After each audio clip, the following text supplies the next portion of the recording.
మా బాలయ్యకున్న మంచితనానికి అవార్డు ఎప్పుడు రావాల్సింది లేట్ వచ్చింది అంటున్నారు వాళ్ళు. అనుకుంటా ఇప్పుడే కరెక్ట్. అంటే ఇప్పుడు నాకు సరే 50 ఏళ్ళు దాటింది ఏది ఫిల్మ్ ఇండస్ట్రీలో. మరి ఈ తరుణంలో 3వ ఎమ్మెల్యేగా నేను ఎన్నిక అయిన తర్వాత హ్యాట్రిక్ అంటాం.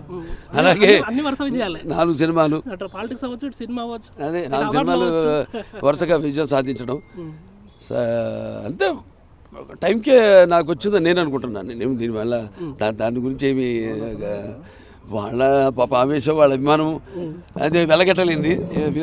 దాని పాప వాడుకుంటుంది. స్వర్గీయ ఎన్టీఆర్ గారికి భారతరత్న అనే విషయం ఇప్పుడు త్వరలో ప్రకటించే లిస్టులో ఉందని అంటున్నారు. మీరు ఆశాభావం వ్యక్తం చేస్తున్నారు, వస్తుందని ఆశిస్తున్నాను.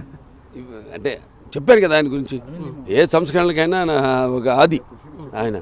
కాబట్టి ఇవ్వాలి, ఇస్తే వాళ్ళకి గౌరవం, వాళ్ళని గౌరవించుకున్నట్టు అవుతుంది. ఈ శుభ సందర్భంలో ఫ్యాన్స్కి ఏం పిలిపిస్తారు? ఏం లేదు, వాళ్ళు చేస్తున్న పనులు వాళ్ళు ఎలాగైతే మా సత్సంబంధం ఉందో, ఒక కుటుంబం, పెద్ద కుటుంబాన్ని ఇచ్చారు ఎన్టీఆర్ గారు నాకు వారసత్వంగా. అది రాజకీయాలు కావచ్చు, ఇప్పుడు ఇటు సినిమాలు కావచ్చు.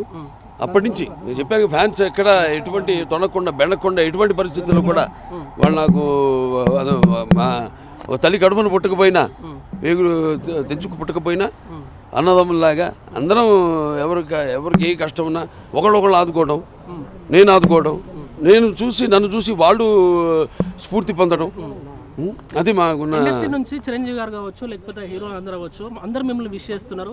మా బాలయ్యకు కరెక్ట్ సమయంలో కరెక్ట్ అవార్డు అందరికీ వాళ్ళకి ఏం చెప్తారు? అందరికీ నా కృతజ్ఞతలు.